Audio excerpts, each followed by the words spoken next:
If you spend enough time around Christians, you will eventually hear the same frustration.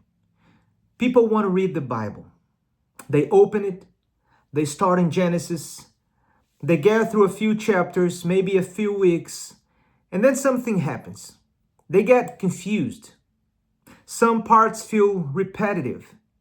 Some parts feel strange. Some parts feel difficult to understand. And eventually, many people quietly stop reading. Not because they don't care about the Bible, but because they feel like they're missing something. And in many cases, they are. Because there is one very common mistake people make when they read Scripture. And a mistake that makes the entire experience more confusing than it needs to be. And here's the mistake. A verse here, a story there, a moral principle here. But that's not how the Bible was written. You see, the Bible is not primarily a collection of isolated teachings. The Bible is a story. It's a single, unified story that unfolds across many centuries.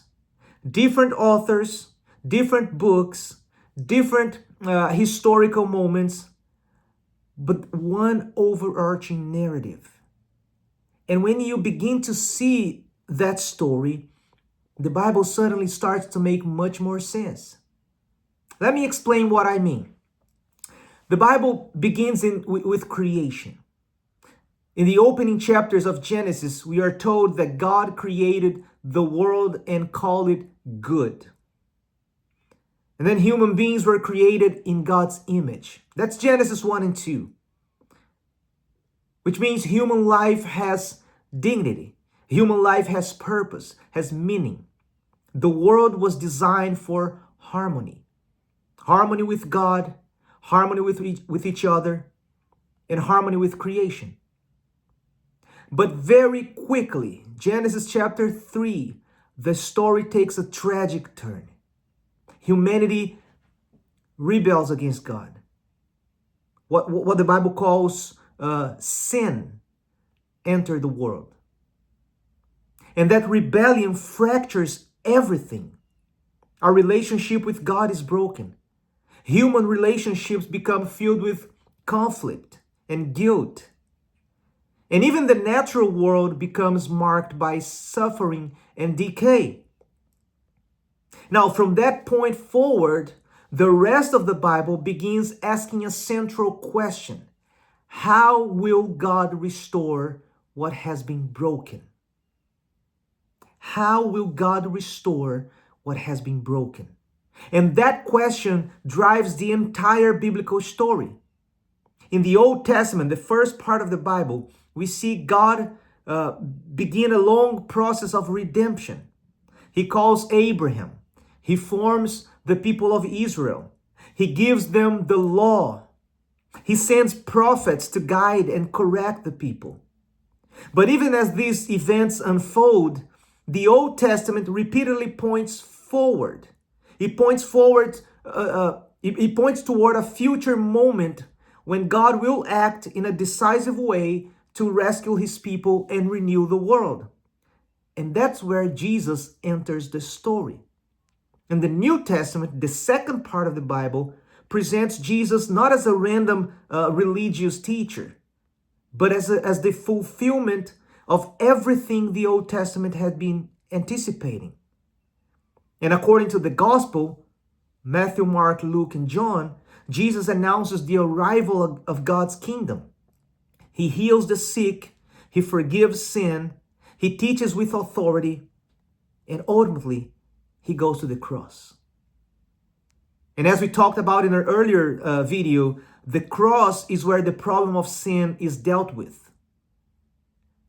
And then 3 days later, we have the resurrection. And the resurrection announces that death itself has been defeated.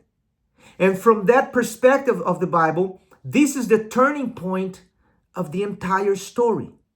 The moment where redemption enters history. But the story doesn't end there. The final chapters of the Bible look forward to the restoration of all things, a renewed creation, a world where suffering, injustice, and death are no more. This is the storyline that holds the entire Bible together: creation, fall, redemption, and restoration.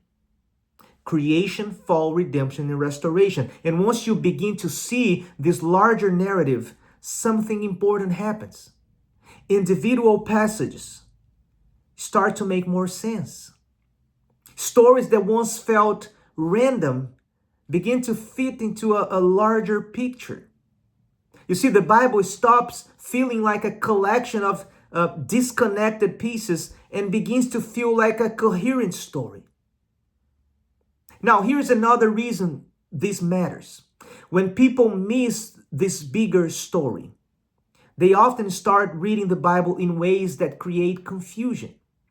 For example, many people read every passage as if it were directly about them. So they treat the Bible almost like a book of inspirational quotes.